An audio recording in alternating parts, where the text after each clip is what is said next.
सुख से दुख को दबाना बचकानी बात है, लेकिन सुख से दुख को न दबाकर सुख को आनंद में बदल देना महाबुद्धिमत्ता है। सुख का भोगी दुख से बच नहीं सकता, दुख का भोगी भय चिंता से बच नहीं सकता।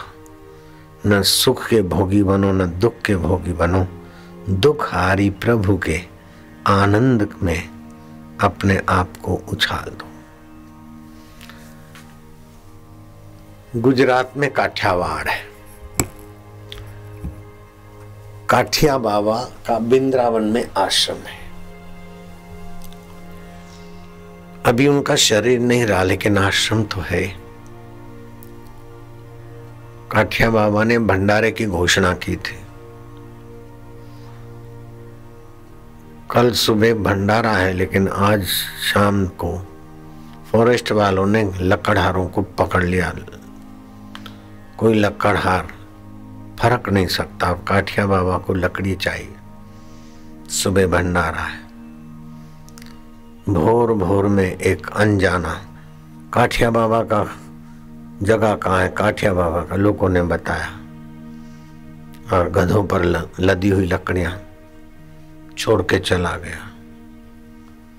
तो कौन है, कहाँ से आया है? बोले आपके यहाँ भंडारा ने भेजा गया है। अब कौन भेजा गया? काठिया बाबा की। चित्त में खाली इतना हुआ कि अब लकड़ियां नहीं मिलेगी तो भंडारा कैसे होगा। उस जमाने में गैस सिलेंडर से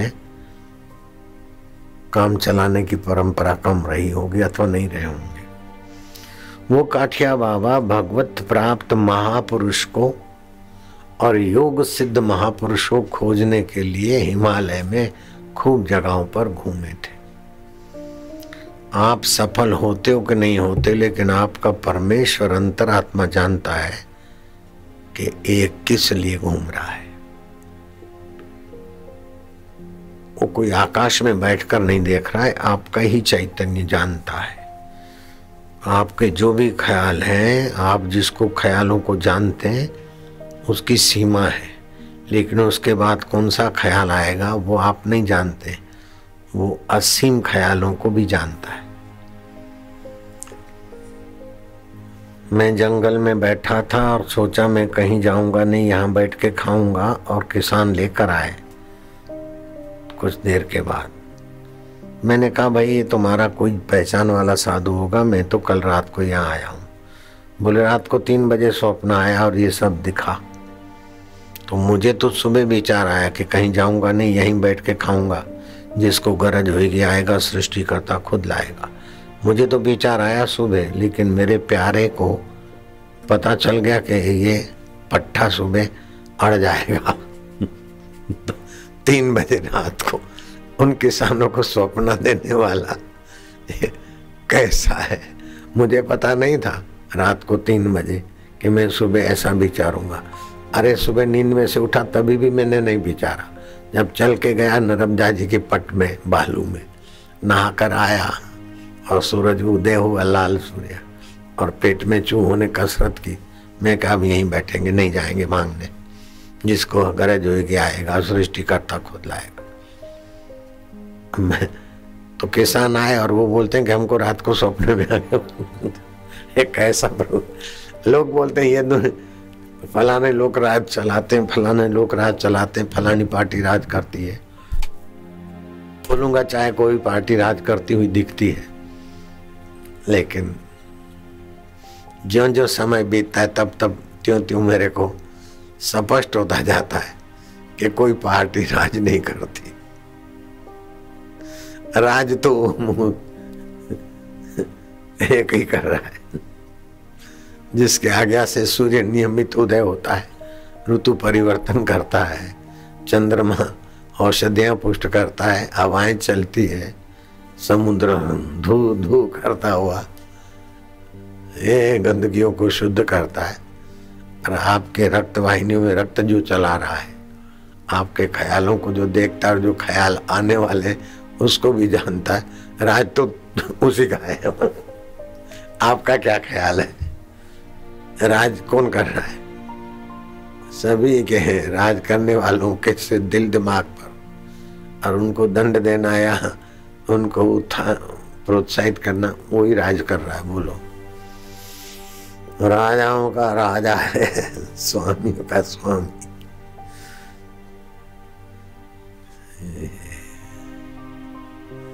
जब मनुष्य ईश्वर के साथ दगाबाजी करता है तब दुखी होता है। ईश्वर के सामने खड़ा हो जाता है तब मार खाता है, अथवा ईश्वर के से दगा करता है तब मार खाता है, दुख भोगता है तो सब ईश्वर का। ईश्वर की सत्ता न हो तो मेरा हाथ उठेगा क्या, मेरी आंख देखेगी क्या, जीभ चखेगी क्या, मन सोचेगा क्या, बुद्धि निर्णय करेगी क्या? तो जो कुछ होता है ईश्वर की सत्ता से। लेकिन ये मेरा है, ये मेरा है तो 5 भूतों का, और 5 भूत तो ईश्वर के हैं। ये मेरा है बेटा, ये मकान मेरा है, ये गहने मेरे हैं। माया चिंता मत करना, गहने कोई चुरा के ले जाए तो वो बोलेंगे कि माई हम तुम्हारे थे, अब जा रहे हैं, राम राम, जय जय सिया राम। तो जो तुम्हें पहचानता नहीं उसको तुम मेरा मेरा करके मर रहे, और जो तुम्हें कभी छोड़ता नहीं उसको मेरा मान लो, बेड़ा पार हो जाएगा, मंगल हो जाएगा, कल्याण हो जाएगा। प्रभु मेरे, अंतर्यामी ईश्वर मेरे। शरीर मर जाने के बाद भी जो मेरा साथ नहीं छोड़ता वो सच्चित आनंद ज्ञान स्वरूप चेतन स्वरूप आत्मा मेरा है। जीव मरता है तो 2.25 घंटे के बाद 1.25 मुहूर्त लिखा है, एक मुहूर्त 1.5 घंटे का होता है, लगभग 2.25 घंटे मान लो। उसकी मूर्छा खुलती है शरीर बदलने में, जो मूर्छित अवस्था प्रकृति कृपा करके देती है। जैसे कहीं ऑपरेशन करना होता है ना तो उस हिस्से को मूर्छित कर देते हैं, ऐसे ही शरीर के साथ जिए हैं 50 साल तो अलग होने में थोड़ा मूर्छित अवस्था मन की आ जाती, फिर मूर्छा खुलती है तो आकाश में स्थित होता है। जैसे और लोग अपने शव को देखते हैं, मुर्दे शरीर को, ऐसे जो मर गया वो अपने शरीर को देखता है। तो मरने वाला जब अपने शरीर को देखता है तो खुद तो नहीं मरा। ये बात समझ में आ रही माताएं बहनें देवियां? और मरा है उसका ये साधन शरीर। परिवर्तने नष्ट धातु स्यात्, परिवर्तन को संस्कृत में नष्ट बोल देते हैं, नाश हो गया भाई, इसका शरीर का नाश हो गया, मर गया। मुझे नारायण ने बताया कि अपनी भारत की सेना बॉर्डर पर बड़ी बड़ी दूरबीनें रखती है, मीलों तक दूर का नजारा साफ दिखता है।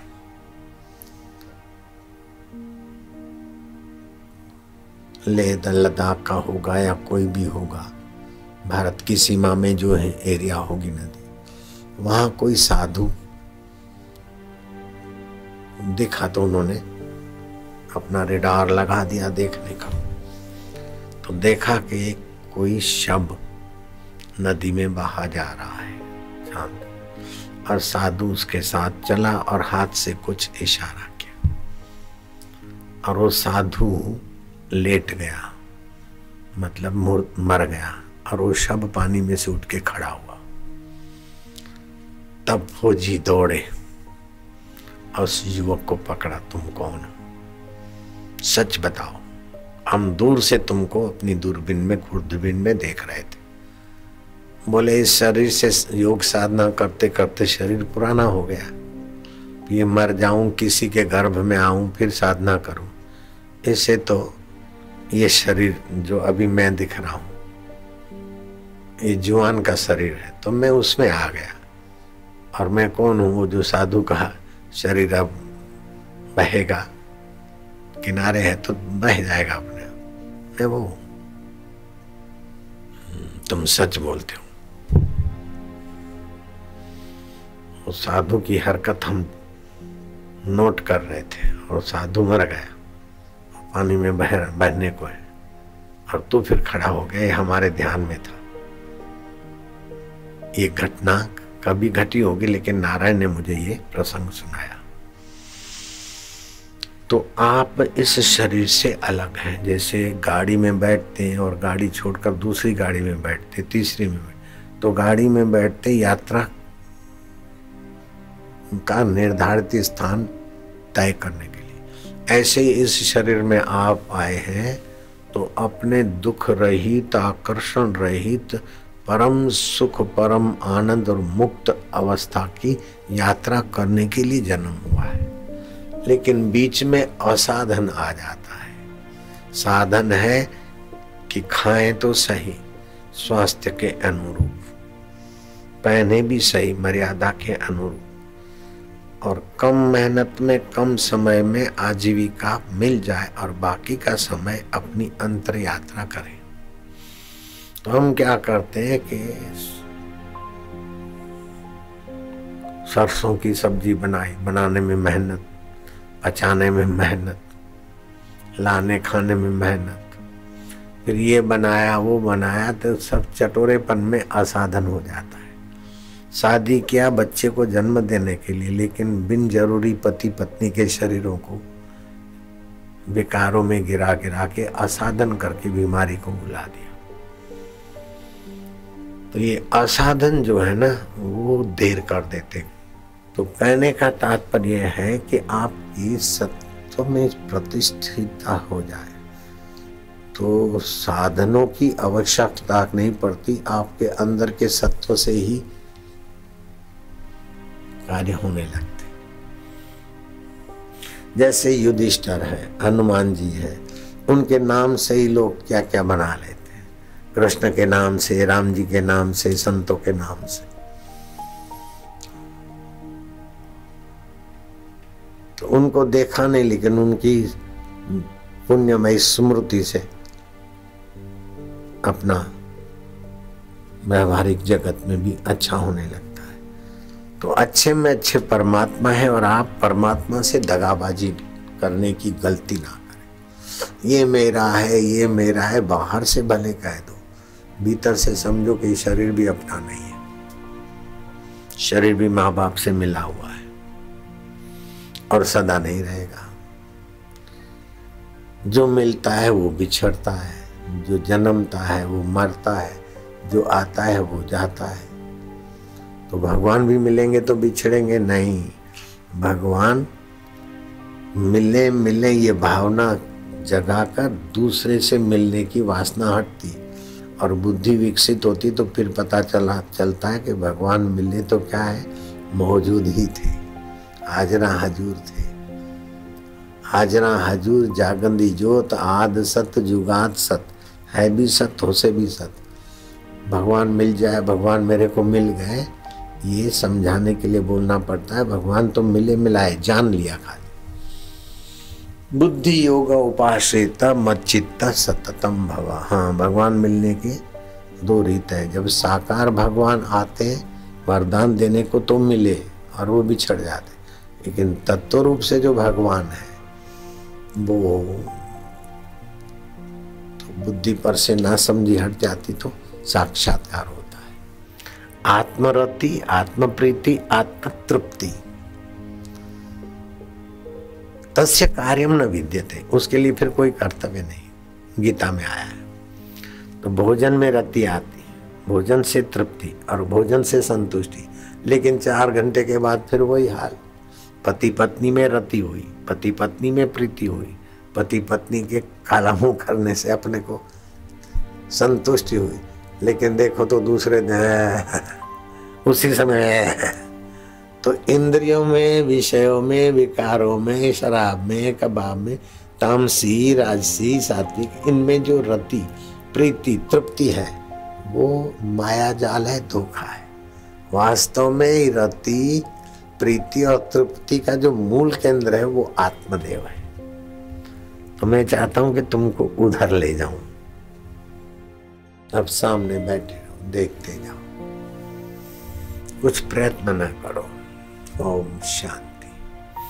जैसे जहाज में ट्रेन में बैठते फिर प्रयत्न नहीं होता, यात्रा होती रहती। इसमें ऐसा है, श्रम रहित साधन है। इसको बोलते हैं विश्रांति योग, आत्म विश्रांति। कबीर जी ने अपनी भाषा में कहा, सुमरण ऐसा कीजिए खरे निशाने चोट, मन ईश्वर में लीन हो हले न जीवा होठ। आए है,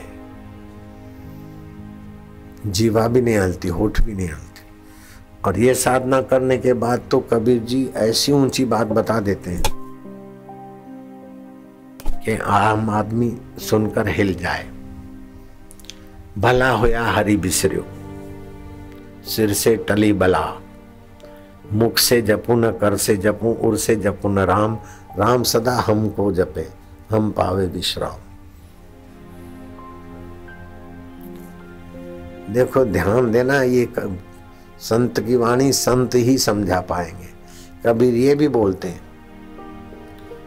कबीरा कुत्ता राम का, मोतिया मेरा नाम, गले नाम की जेवरी, जित खींचे तित जाऊं, तू करे तो बावरा, हुड़दुत करे तो हट जाऊं, जो देवे सो खाए लूं, जहां राखे वहां रह जाऊं। ऐसा भी बोलते हैं। ये साधक अवस्था है। भगवान के हवाले, मेरा क्या होगा ये नहीं, भविष्य मेरा क्या होगा ये सब बेईमान लोग जब कर सोचते हैं। जो ईश्वर में ईमान रखते हैं वो भविष्य की परवाह नहीं करते, चिंता नहीं करते।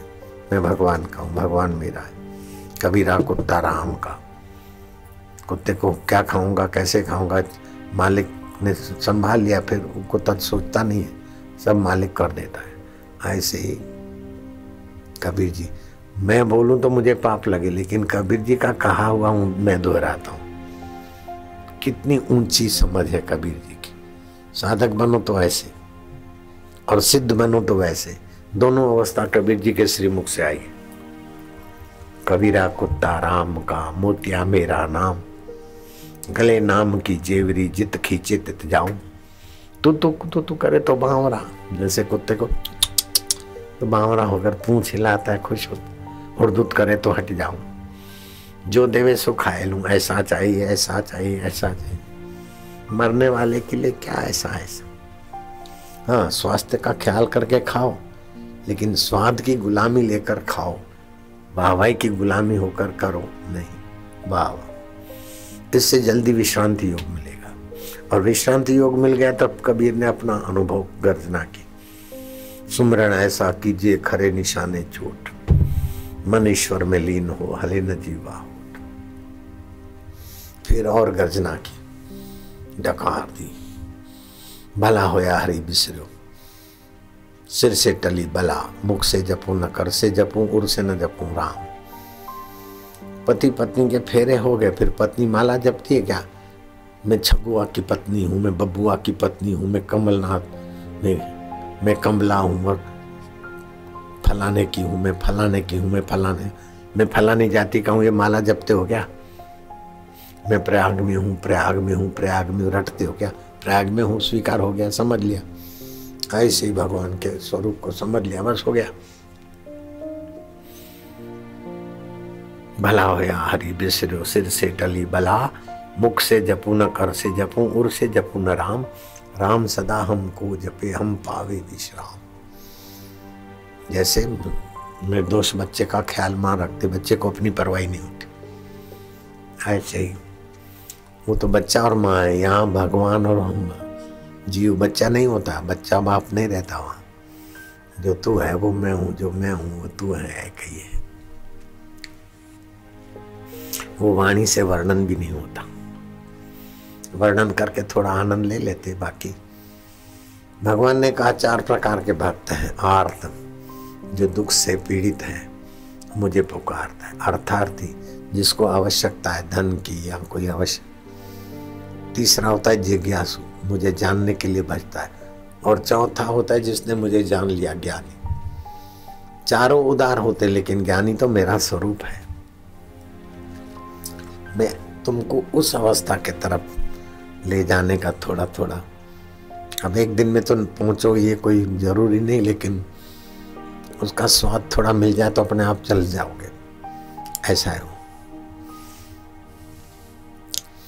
तुलसीदास जी कहते हैं, राम भगत जग चार प्रकारा, सुकृतिनो चारो अनग उदारा। अनग अगमना पाप, निष्पाप है और उदार है। चहु चतुरन कर नाम आधारा, चारों को भगवान के नाम का अवलंबन है। ज्ञानी प्रभहि विशेष प्यारा, जिसको परमात्मा में विश्रांति मिल गई, परमात्मा तत्व का ज्ञान हो गया, भगवान को विशेष प्यारा हो जाता है। श्री कृष्ण कहते हैं, ज्ञानेश्वरी गीता में आता है कि हे अर्जुन, ज्ञानी तो मेरा आत्मा है। अगर तू पूछे तो कैसे आत्मा की, मैं तो शरीर हूं और वो मेरा आत्मा है, तो आत्मा मुख्य हो गया। ऐसा भगवान ज्ञानी को सम्मान वचनों से, और मैं अवतार लेता हूं तो ज्ञानियों की चरणों में शिष्य बनता हूं। राम जी आए तो ज्ञानी वशिष्ठ के शिष्य बने, और कृष्ण आए तो सांदीपनी के। और भगवान ने मनुष्य को क्या योग्यता दे दी, कितना बीज रूप में योग्यता छुपी है। ये हिंदू धर्म की महान संस्कृति, वैदिक ज्ञान। आप भगवान से बातचीत कर सकते, ऐसे साकार भगवान को प्रकट कर सकते, भगवान को सखा बना सकते हो, भगवान को अपना पिता बना सकते हो, माता बना सकते हो, भाई बना सकते हो, पुत्र बना सकते हो, भगवान को चेला बना सकते हो। अरे भगवान को चेले का चेला बना सकते हो, है तो भगवान, उसको चेले का चेला बना दो। सांदीपनी विद्यार्थी थे, उनके गुरु संसारी चोला छोड़ रहे थे। शिष्यों को बुलाया, जिसको जो चाहिए, गुरुजी आपके हाथ की कलम ले ले बेटा, गुरुजी आपकी खड़ाऊ बाद में, बोले तेरी हो गई। गुरुजी आपकी ये बंदी है, बोले तेरी हो गई। आपका करमंडल, बोले तेरा हो गया बेटे। सबको यथा योग्य गुरुजी ने बिछोना बिछोना, तकिया वकिया सब। सांदीपनी चुप रहा, तू मांग ले कुछ। ध्यान मूलम गुरु मूर्ति, पूजा मूलम गुरु पदम, मंत्र मूलम गुरु वाक्यम, मोक्ष मूलम गुरु कृपा। आपकी कृपा है बस, मुझे ये चाहिए वो चाहिए नहीं, आपकी मुझ पर कृपा है, आप में प्रीति बस है। प्रीति चाहिए नहीं, आप में प्रीति है बस, कुछ नहीं चाहिए। गुरुजी ने कहा कुछ नहीं चाहिए, तब भी सुन ले सांदीपनी, तुझे मुझ में प्रीति है। पढ़ने में तू इतना खास तेज विद्यार्थी नहीं है, लेकिन गुरु में तेरी निष्ठा है। सांदीपनी श्री कृष्ण का प्रेमा अवतार हुआ, राम जी का मर्यादा अवतार, दत्तात्रेय आदि का ज्ञान अवतार, श्री कृष्ण का प्रेमा अवतार। प्रेमा अवतार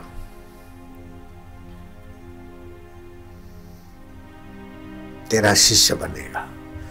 अब सांदीपनी के गुरु बोलते चेले को, तो भगवान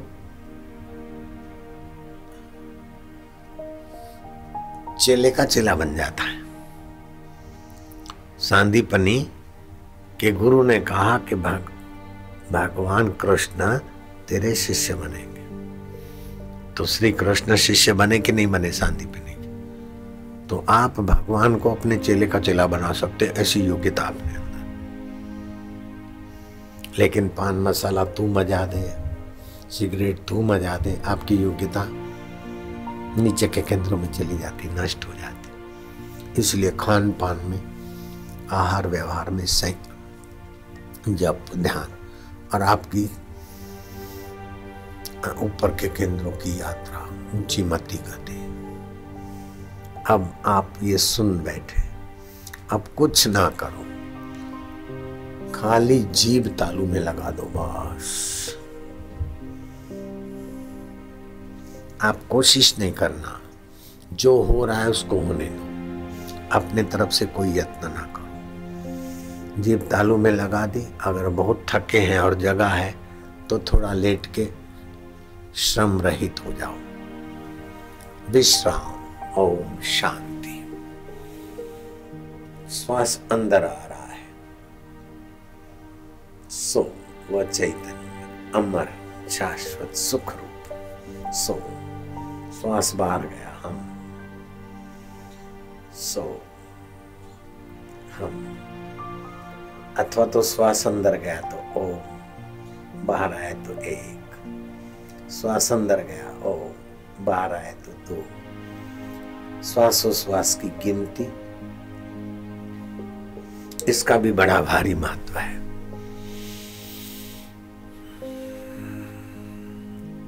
कबीर जी ने कहा, माला श्वासोश्वास की जगत भगत के बीच, जो फेरे सो गुरुमुखी ना फेरे सो नीच। जो नीची प्रवृत्ति के है अथवा नीची समझ है, वो ये ऊंची साधना नहीं कर सकता। अगर ये कर लेगा तो वो छोटा नहीं रहेगा, ऊंची आत्मा हो जाएगा।